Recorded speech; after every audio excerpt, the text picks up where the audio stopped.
चैत्र नवरात्रि में उपव्रत रखने के 5 फायदे पर कहानी। एक समय की बात है, एक छोटे से गांव में एक लड़की राधिका अपने माता पिता के साथ रहती थी।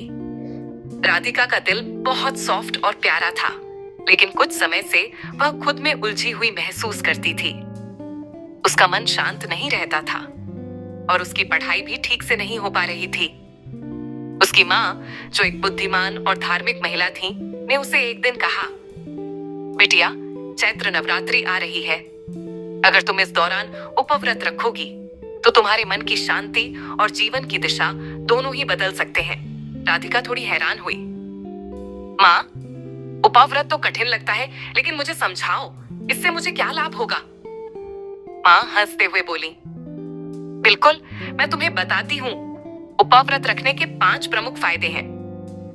पहला लाभ, शारीरिक शुद्धता। माँ ने समझाया, नवरात्रि में उपव्रत रखने से शरीर शुद्ध होता है। तुम विशेष आहार खाती हो, जैसे फल, सूखा भोजन और हल्के पकवान, जो शरीर को ऊर्जा और संतुलन प्रदान करते हैं। इससे तुम्हारा पाचन तंत्र मजबूत होता है और शरीर में ताजगी बनी रहती है। राधिका ने सोचा, अगर शरीर स्वस्थ रहेगा तो मैं अपनी पढ़ाई में भी बेहतर कर पाऊंगी। दूसरा लाभ, मानसिक शांति। माँ ने आगे कहा, उपव्रत रखने से तुम्हारा मन शांत होता है। जब तुम अपनी इच्छाओं पर नियंत्रण रखती हो तो तुम्हारे भीतर मानसिक शक्ति का संचार होता है। नवरात्रि का समय विशेष रूप से ध्यान और साधना के लिए उपयुक्त है, जिससे तुम्हारी मानसिक स्थिति में स्थिरता आती है। राधिका ने समझा, यह तो सही है। अगर मेरा मन शांत होगा तो मैं अपनी पढ़ाई पर ध्यान केंद्रित कर पाऊंगी। तीसरा लाभ, आत्मनियंत्रण। माँ ने कहा, जब तुम उपव्रत रखती हो तो तुम्हें अपनी इच्छाओं और आहार पर नियंत्रण रखना पड़ता है। यह आत्मनियंत्रण का एक रूप है जो जीवन में अनुशासन और संतुलन लाता है। राधिका ने सोचा, अगर मैं अपनी इच्छाओं पर नियंत्रण रख सकती हूँ तो मैं किसी भी काम में सफल हो सकती हूँ। चौथा लाभ, आध्यात्मिक उन्नति। माँ ने आगे बताया, नवरात्रि का समय देवी दुर्गा की पूजा का होता है। इस दौरान उपव्रत रखने से तुम्हारी आध्यात्मिक उन्नति होती है। देवी दुर्गा के प्रति श्रद्धा और भक्ति बढ़ती है और जीवन में सकारात्मकता का प्रवेश होता है।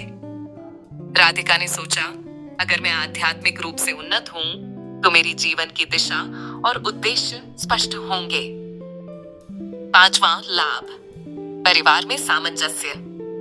माँ ने आखिरी में कहा, जब तुम उपव्रत रखती हो और पूरे परिवार के साथ पूजा करती हो तो परिवार में एकता और प्रेम बढ़ता है। यह नवरात्रि का समय परिवार को एकजुट करने का है। राधिका ने मुस्कुराते हुए कहा, यह तो बहुत अच्छा है। इससे पूरे परिवार में प्रेम और समझदारी बढ़ेगी। नवरात्रि के दौरान राधिका ने उपव्रत रखने का निश्चय किया।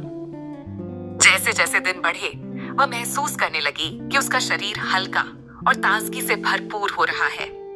उसका मन शांत हो गया था और उसने अपनी पढ़ाई में भी उत्कृष्टता प्राप्त की। हर दिन पूजा और साधना के साथ उसका आध्यात्मिक जीवन भी समृद्ध हो रहा था। इसके अलावा पूरे परिवार में भी प्रेम और एकता का वातावरण बना था। इस प्रकार राधिका ने न केवल अपने जीवन में सुधार किया, बल्कि उपव्रत के इन 5 लाभों को अनुभव किया। उसे अब विश्वास था कि उपव्रत सिर्फ एक धार्मिक कर्म नहीं, बल्कि जीवन में सकारात्मक परिवर्तन लाने का एक रास्ता है।